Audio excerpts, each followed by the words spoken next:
Latar belakang. Apabila kita mendengar pasar, tentu yang ada di pikiran kita adalah banyaknya penjual dan juga pembeli yang ada di tempat tersebut.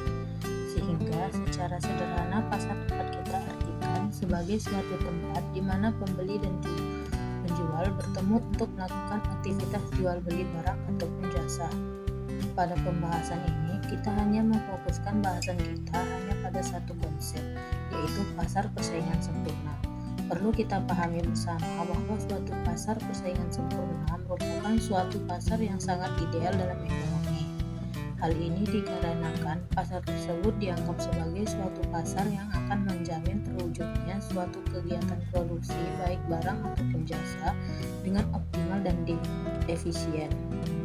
Masalah, apa definisi dari pasar persaingan sempurna? Yang kedua, apa ciri-ciri dari pasar persaingan sempurna? Yang ketiga, apa kelebihan dan kekurangan dari pasar persaingan sempurna? Tujuan dari presentasi kami yaitu sebagai berikut. Pertama, untuk mengetahui identifikasi pasar persaingan sempurna. Kedua, untuk mengetahui ciri-ciri pasar persaingan sempurna. Ketiga, untuk mengetahui kelebihan dan kekurangan pasar persaingan sempurna. Keempat, untuk mengetahui permintaan dan penawaran mempengaruhi pasar persaingan sempurna. Pertama-tama, kita akan membahas pengertian pasar persaingan sempurna. Pasar persaingan sempurna adalah model pasar yang paling klasik dan paling sering digunakan dalam analisis ilmu ekonomi. Model ini dianggap sebagai teori yang luas digunakan untuk meramal keadaan ekonomi. Ciri-ciri pasar persaingan sempurna. 1. Perusahaan adalah pengambilan harga. 2. Setiap perusahaan mudah keluar atau masuk. 3. Menghasilkan barang yang serupa. 4. Terdapat banyak perusahaan di pasar. Dan yang kelima, pembeli mempunyai pengetahuan yang sempurna mengenai pasar. Kelebihan pasar persaingan sempurna. 1. Efisiensi alokatif. 2. Efisiensi produksi.